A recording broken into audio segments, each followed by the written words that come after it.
Good afternoon, and welcome to Music at St. Luke. My name is Jeff Snedeker, and today I'll be presenting a program of late 16th and early 17th century keyboard music from England and the Low Countries of Northern Europe. This is the first performance sponsored by Music at St. Luke in over a year as a result of the COVID-19 pandemic. We hope to be able to hold live concerts in our building in the not too distant future, but of course this is not possible at the present time. The program that you will hear today was recorded last week in the order in which you will hear it, with no post-production editing other than the transitions between pieces. I am unmasked because no one else is in the building.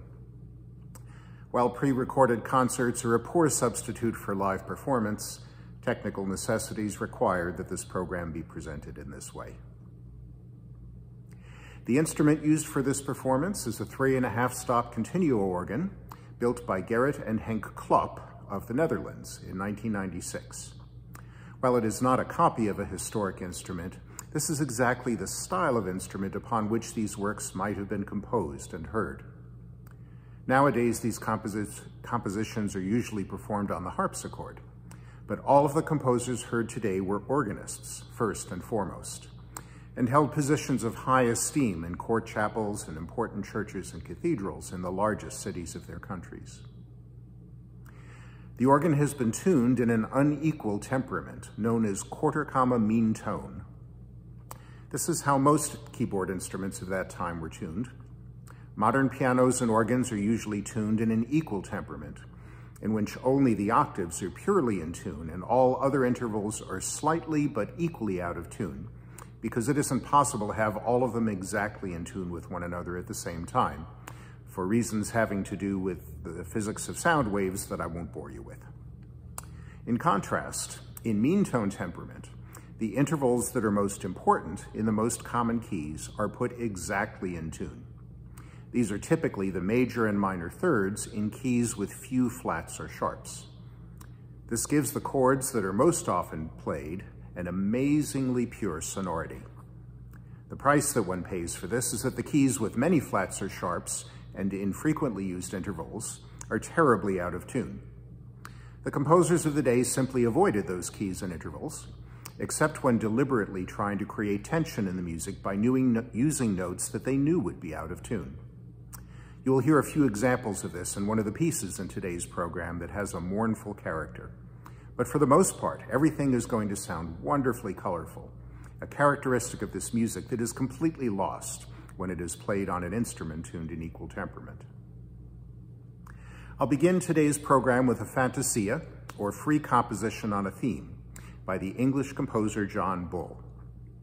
Listen in the first part for an extended canon, or round, in which the left hand imitates what the right hand has already played, but in a different register and a few beats later. This is followed by a long section in which the right hand plays variations, while the left hand plays an ostinato, or repeating phrase. You'll never be hearing more than 2 notes played at any one time until the very end of the piece, when he brings everything together in a grand flourish. Enjoy.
John Bull was evidently a precocious musician, as he joined the choir of the English Chapel Royal as a 12-year-old boy, where he certainly would have been influenced by William Byrd, and quite likely studied with him, since Byrd was the organist there at the time.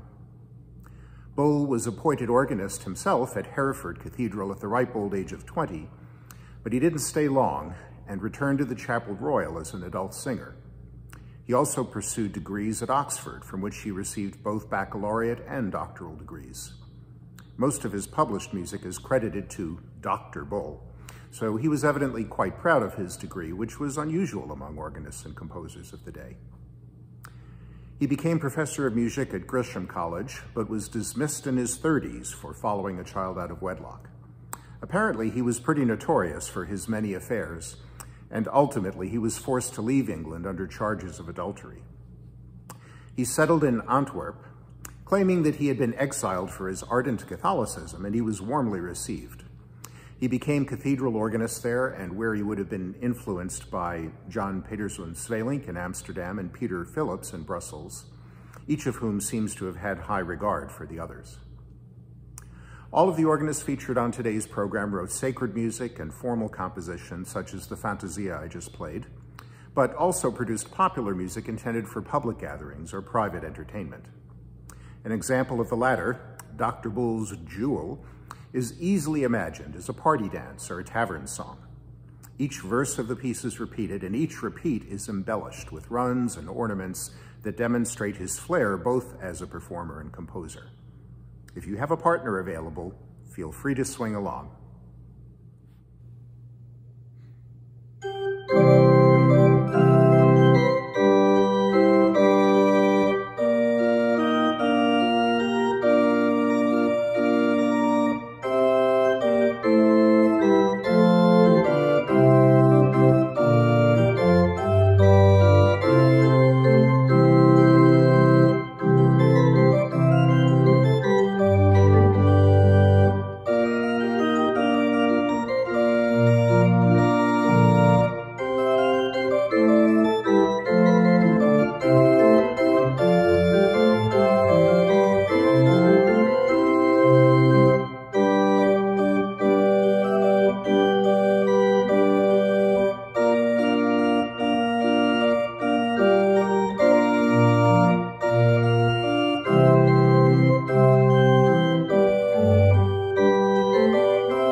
Jan Pieterszoon Sweelinck was among the most famous and influential organists of his day. He moved to Amsterdam as a child of 2 when his father was appointed organist at the Oude Kerk, Old Church, and spent the rest of his life there, taking his father's old position a few years after his father died. He was known as the Orpheus of Amsterdam. Many of his students became leading organists in the North German tradition, including Samuel Scheidt, Melchior Schilt, and Heinrich Scheidemann. The position at the Oude Kerk was a civic one, The city leadership was Calvinist, and music was banned from worship services. But Sweelinck was expected to play before and after the services. He would often take a hymn melody or other tune and improvise upon it, sometimes for up to an hour. The following keyboard Fantasia is likely derived from one of those improvisations and is based upon what we would call a major scale, ut, re, mi, fa, sol, la, or as Julie Andrews might put it, do, re, mi, fa, sol, la. You'll hear this melody initially in whole notes, starting in the third measure, first going up and then down again.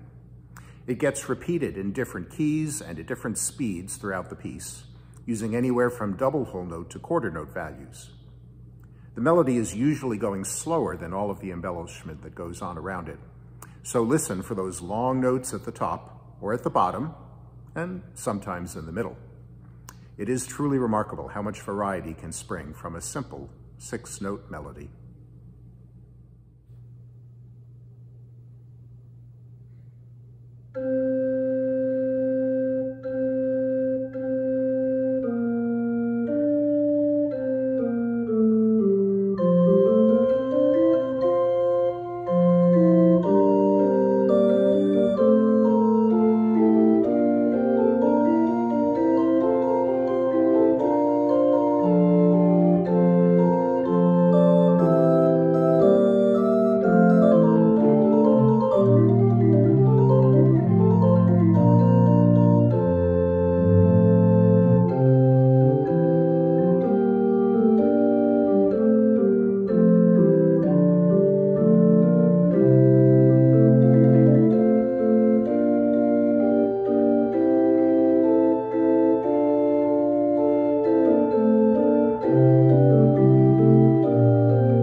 Peter Phillips began his musical career as a teenage chorister at St. Paul's in London. He may have studied with William Byrd. While this is not certain, Byrd's influence can certainly be felt in his music. Phillips, who was Catholic, left Protestant England at the age of 22. He traveled widely throughout Europe and spent 3 years as organist at an English Jesuit college in Rome. Then he traveled to Genoa, Madrid, and Paris before settling in the Spanish Netherlands, where he became organist to the governor at Brussels. Although Phillips never returned to England, his compositions were widely admired there and found their way into several important anthologies of keyboard music, most notably the Fitzwilliam Virginal Book, which contains almost all of the music on today's program. One of Phillips' greatest hits was a simple pavane, or courtly dance, that he wrote as a 20-year-old, shortly before leaving England. The so-called Pavana Philippi was used as a theme by many other composers.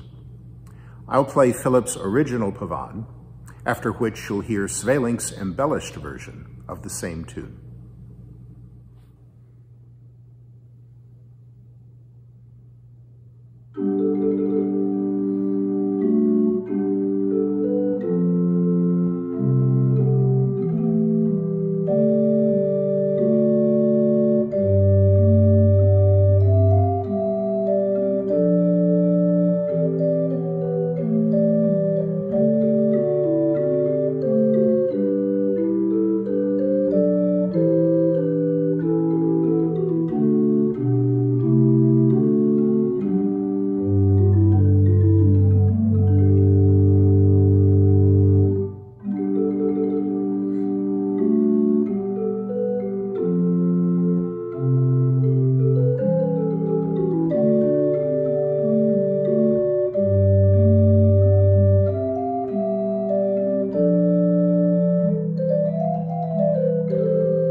John Bull's mentor, William Byrd, was one of the most influential composers of the Renaissance and is considered by many to be one of the greatest English composers of all time.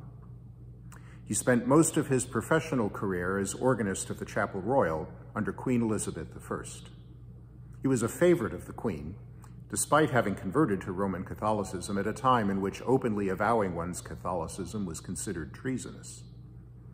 The strength of her affection for him can be judged by the fact that despite having been accused of participating in a plot to overthrow the monarchy in 1583 and install a French Catholic king, he was only suspended from his post and was later reinstated for nearly another decade.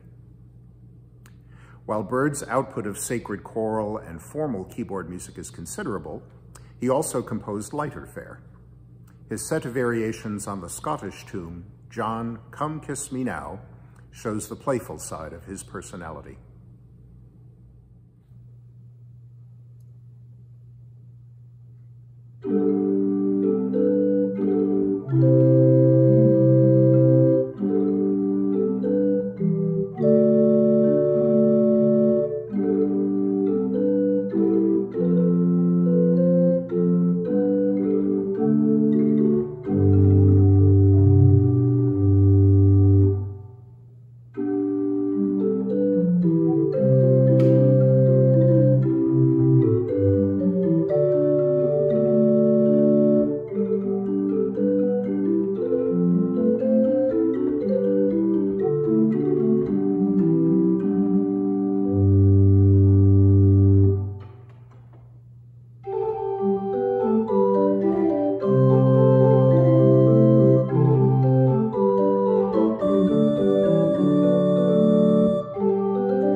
Queen Elizabeth was reputed to be an avid dancer, and among her favorites were the Pavane and the Galiarda, which were often done in sequence. The Pavane, as you've already heard, is a slow promenade, while the Galiarda is an athletic dance in triple meter involving hops and leaps. It is said that Queen Elizabeth's daily exercise regimen consisted of doing 6 Galiards in a row. Both dances have the same format of 3 segments, each of which is repeated with embellishment.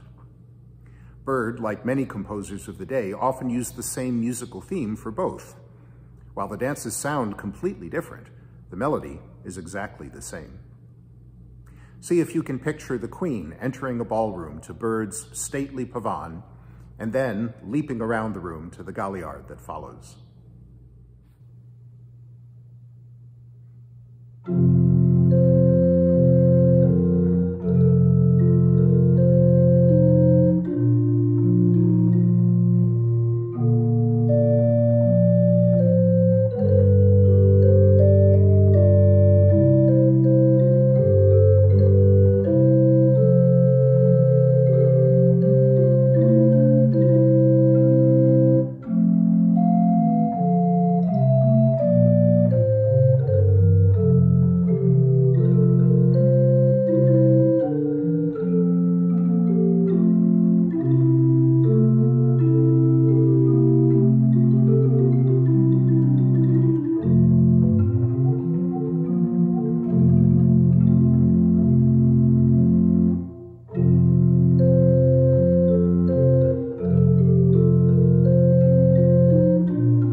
You have probably noticed that I'm playing for music on an iPad. And you may also have wondered about the device in my mouth. It's a Bluetooth bite switch. Pressing on the sensor with my teeth triggers a page turn. It saves me the trouble of taking a hand off the keyboard to turn the page. Harpsichordists can use foot switches, of course, but organists can't if they need to use their feet for other things. Peter Phillips grew up in the English music tradition, but through his travels absorbed madrigals and sacred polyphony from Italy and was also inspired by Sweelinck's improvisatory inventiveness. All of these influences come together in the following Fantasia. As in the Sweelinck Fantasia that you heard earlier, you'll hear the theme both stretched out and compressed as embellishments swirl around it. I think Phillips is one of the most creative and under-recognized composers of his time, and I hope after hearing this work that you will agree.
Not long after his arrival in Antwerp, Philips traveled to Amsterdam to hear and meet Sweelinck.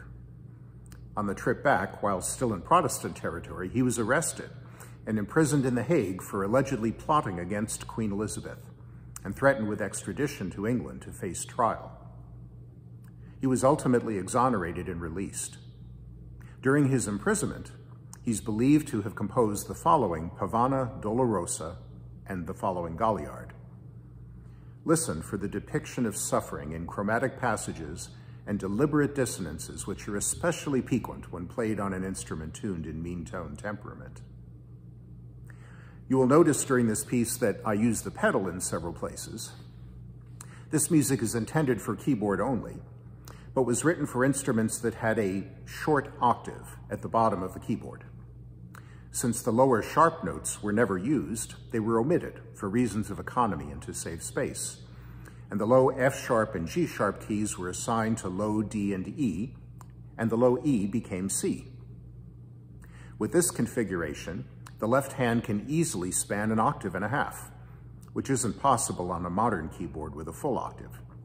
So I'm using the pedal only to play the notes that I can't otherwise reach.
Phillips was apparently quite fond of Italian madrigals, and he published several collections of his own madrigal compositions.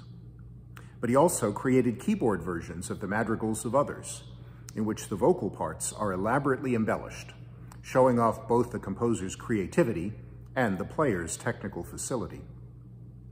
The following work is based on Alessandro Striggio's madrigal, Chi fara fede al Cielo. You'll first hear the madrigal itself, sung by members of the Schola Cantorum of Syracuse, who graciously provided this recording for today's program, and then Philip's keyboard intabulation with its ecstatic flourishes. If you're listening live, please join me for a virtual reception after the conclusion of the program, which can be reached through the Zoom link shown on the YouTube page. Thank you for participating in today's Music at St. Luke event, and we hope to be able to resume live programming in the not-too-distant future. In the meantime, stay tuned for additional virtual events in the coming months.